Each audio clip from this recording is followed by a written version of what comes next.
Good morning mga boss. Umagang umaga mga boss. Kape muna tayo.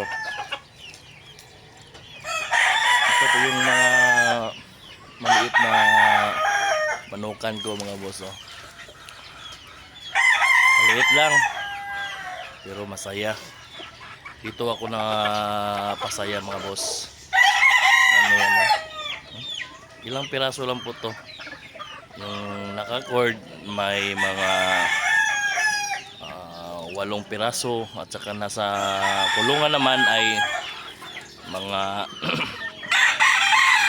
7 at saka ito naman yung mga breeding ko mga boss oh. Yan ito mga breeding ko mga boss at ito naman yung mga winner ko mga boss so, yan ang mga winner ko. Nagpapalahi tayo ng marami mga boss para marami ding mapipili yung mga buyer.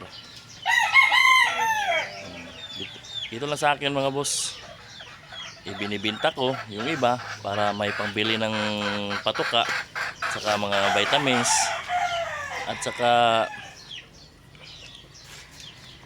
ang iba naman ay pag may pera sasali ko lang exam. Yun lang mga boss. Yun lang ang mga libangan ko dito. At itong 2 kilso mga boss at saka ito magkakapatid yan. 8 months na po ito. Itong 2 at saka yung isa, yung kapatid niya. Mag running 9 months. Ito yung isasali ko ng 3 wins dito sa amin. Baka sisirtehin tayo. Yun lang po mga boss. God bless mga boss. Happy Sunday po.